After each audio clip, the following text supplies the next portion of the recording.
عزیز و جوان رہو، روزے نہ چھوڑنا، یہ اللہ کے قرب کا بہت بڑا عمل ہے۔ ہر عمل کی جزا جنت ہے اور روزے کی جزا اللہ خود ہے۔ الصوم لی وانا اجزا بہ، میرے اللہ نے فرمایا روزہ میرے لیے ہے اور روزے کا بدلہ میں خود ہوں۔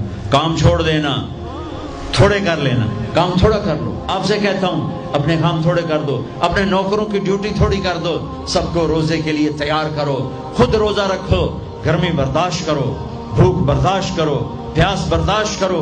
اللہ قیامت کے دن کی گرمی سے بچائے گا، بھوک سے بچائے گا، پیاس سے بچائے گا۔ ہاں، بزدل نہ بننا کہ جی بھوک لگ رہی ہے، جی پیاس لگ رہی ہے۔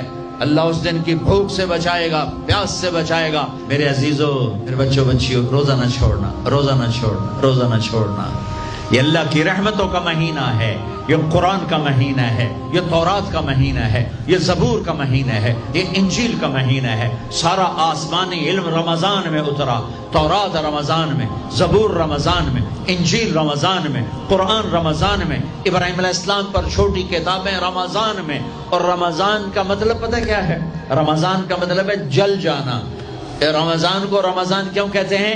کہ اس میں روزہ انسان کے بدن کو جلاتا ہے ایک طرف، اور دوسری طرف روزہ اس کے پچھلے سارے سال کے گناہوں کو جلا کر راکھ کر دیتا ہے۔ جب آخری رات ہوتی ہے تو یہ گناہوں سے ایسے پاک نکلتا ہے جیسے ماں کے پیٹ سے آج نکلا ہو۔